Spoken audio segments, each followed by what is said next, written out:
Udah katanya, nanti saya beritahu tuh pimpinan partai, saya panggil ke sini. Kalau enggak juga kita keluarkan perpu nanti presiden kan. Ya, saya saksinya. Saya saksinya. Iya, iya. Oh.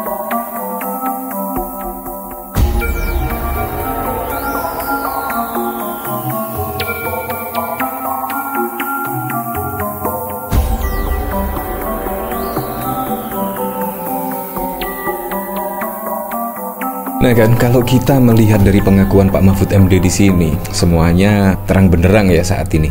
Apalagi ketika Pak Mahfud MD mundur dari jabatan Menko Polhukam pada waktu lalu. Nah di sini bahkan secara mengejutkan Pak Mahfud MD menyinggung soal perampasan aset yang sampai saat ini juga ya masih abu-abu, masih juga digodok dan juga tidak kunjung selesai-selesai. Padahal kalau kita lihat Presiden Joko Widodo itu sebenarnya mampulah menerbitkan perpu tentang perampasan aset dan lain sebagainya. Akhirnya saat ini ya semuanya terungkap dan bahkan Pak Mahfud MD berkomentar saya menjadi saksi yaitu terkait perampasan aset di sini. Kemungkinan Presiden Joko Widodo tidak bernyali ya untuk mengumpulkan para ketua umum partai. Ketua umum partai kan di situ ya pernah lah intinya pada waktu lalu mendukung pencalonan presiden pada waktu lalu. Apalagi saat ini juga ya kayaknya sungguh tidak mungkin kalau kita melihat perpolitikan saat ini, apalagi juga menjelang pilkada besok. Jadi menurut saya sangat tidak mungkin. Nah, untung saja Pak Mahfud di sini memberikan kesaksian, setidaknya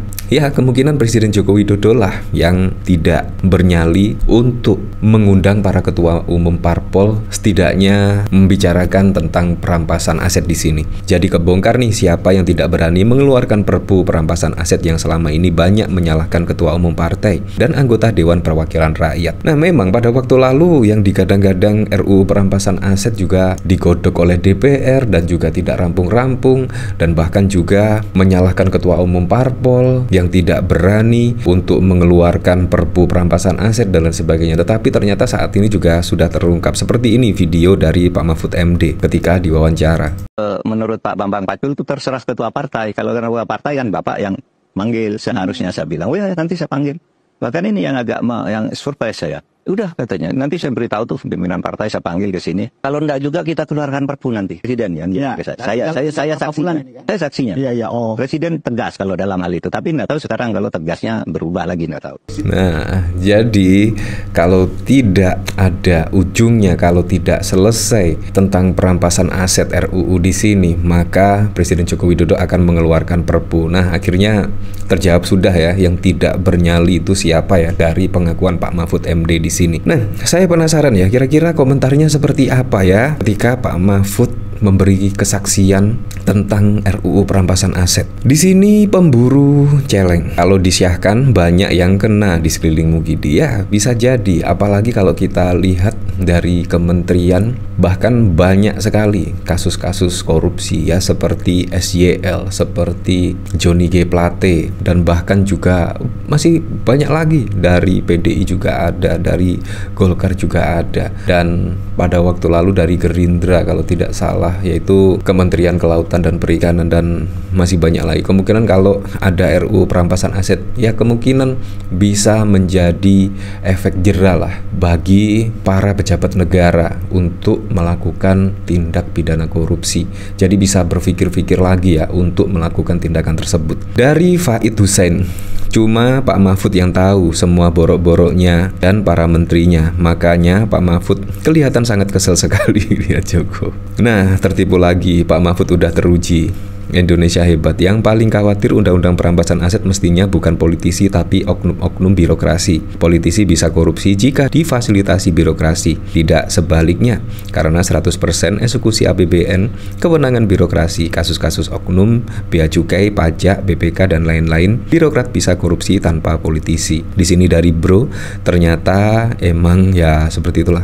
Hans yang ngeyel sampai adu otot seharusnya tuh suruh dengerin. Ngeyel salah bikin malu aja. Di sini dari Muhammad Asmat, kalau dia memang bersih dan jujur tinggal bikin perpunya aja. Inilah sandiwara dia biar yang disalahkan DPR dicuci tangan. Dari dulu sudah ketebak, namun beliau sendiri mencoba menggiring publik ke sudut DPR, cuci tangan mode beliau. Nah, dari sini ada berita ya, tertanggal 27 April 2023. Pak Mahfud soal RUU perampasan aset sudah di meja presiden. Wah, sudah di meja presiden ternyata. Jakarta. Padahal juga sudah 1 tahun yang lalu ini berita diterbitkan pada tanggal 27 April 2023, artinya sudah 1 tahun lebih ya. Menko Polhukam Mahfud MD menyebut pemerintah terus mendorong disahkannya rancangan undang-undang RUU Perampasan Aset. Mahfud menyebut surat Presiden RUU Perampasan Aset telah berada di meja Presiden Jokowi. Sudah di meja Presiden, kan habis Lebaran baru 2 hari kita ngantor, sudah disampaikan Presiden, sudah disposisi oleh menteri-menteri terkait, kata Mahfud di gedung Kemenko Polhukam, Jalan Medan Merdeka pada 27 April. Mahfud mengatakan surpres RUU Perampasan Aset kini tinggal menunggu tanda tangan dari Presiden. Dia menyebut pekan depan surpres itu akan diserahkan DPR. Ya, tinggal Presiden perlu waktu untuk melihat dulu meja-meja surat yang harus ditandatangani karena acaranya sangat banyak. Tapi saya kira paling lambat minggu depan, ujar Mahfud. Nah, menurut saya yang paling penting itu tentang RUU Perampasan Aset ya, daripada undang-undang yang lainnya. Pada waktu lalu juga kita lihat ya, banyak peraturan perundang-undangan yang dirubah. Seharusnya ya disinilah kalau memang ada keniatan untuk pemberantasan korupsi. Menurut saya inilah saat yang tepat untuk menandatangani atau mengeluarkan perpu terkait perampasan aset di sini, sehingga ya setidaknya ada pejabat yang mau korupsi itu pasti dipikir-pikir ulang dan kemungkinan juga tidak akan melakukan hal tersebut karena bakal merugikan keuangan negara dan juga merugikan masyarakat tentunya kalau ada hal-hal yang seperti ini. Nah, di sini juga ada pemberitaan ya, Jokowi UU Perampasan Aset penting segera diselesaikan. Ya, padahal sudah jelas ya dari Pak Mahfud MD bahkan memberi kesaksian tinggal mengeluarkan perpu saja. Presiden Jokowi kembali memberikan penekanan soal pentingnya Undang-Undang Perampasan Aset Negara diselesaikan. Hal itu disampaikan saat memberikan pidato di acara Hari Anti Korupsi Sedunia yang digelar di Istora Senayan pada 12 Desember. Menurut Jokowi, Undang-Undang Perampasan Aset merupakan penguat pencegahan korupsi dari sisi regulasi. Mengenai penguatan regulasi di level undang-undang ini juga diperlukan. Undang-Undang Perampasan Aset penting untuk segera diselesaikan karena ini adalah sebuah mekanisme untuk pengembalian kerugian negara, ujar Jokowi. Saya harap pemerintah, DPR dapat segera membahas dan menyelesaikan tugasnya. Selain itu, kata Jokowi, juga menyinggung soal Undang-Undang Pembatasan Transaksi Uang Kartal yang mendorong pemetaan transfer perbankan. Dengan adanya Undang-Undang Pembatasan Transaksi Uang Kartal, maka seluruh transfer perbankan akan lebih transparan dan akuntabel. Ya, seperti itulah. Jadi memang harus butuh keseriusan ya untuk segera menyelesaikan aturan perundang-undangan tentang perampasan aset dan juga pembatasan uang kartal. Menurut saya sangat penting sekali demi menjaga uang negara, demi menjaga uang rakyat.